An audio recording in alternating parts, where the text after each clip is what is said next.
చేసిన తప్పుకు శిక్ష నుంచి తప్పించుకోలేరని అన్నారు మంత్రి అనిత. పోసానికి స్క్రిప్ట్ ఎవరిచ్చినా అనుభవించే రాజా అతనే కదా అని అన్నారు. పోసానిపై రాష్ట్ర వ్యాప్తంగా 17 కేసులు ఉన్నాయని అన్నారు.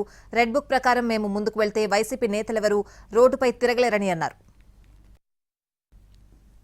ఎవరితో చదివినా శిక్ష అయితే అతనికే కదా పడుతుంది. అనుభవించే రాజా ఆయనే కదా, అది వేరే కదా. అది ఏదైనా చదవచ్చు, అనుభవించే రాజా ఆయనే కదా అవుతున్నాడు. సభ్య సమాజం తలదించుకునే విధంగా సాధారణంగా అనకూడదు, కానీ ఇల్లిటరేట్స్ కూడా అలాంటి మాటలు మాట్లాడుకోరు. సో అవతల వాళ్ళకి మనోభావాలు దెబ్బతిన్నాయి, వాళ్ళ ఆత్మగౌరవాలు దెబ్బతిన్నాయి. పోలీస్ కేసు పెట్టారు, యాజ్ పర్ లా మేము వెళ్ళాం. ఇందులోని టార్గెటెడ్ ఏముంది? వాళ్ళు ఏం మాట్లాడలేదా? వాళ్ళు అటువంటి కామెంట్స్ చేయలేదా? మరి ఇంతకు ముందు మా మీద కేసులు పెట్టిన కేసులని ఎప్పుడు అండి?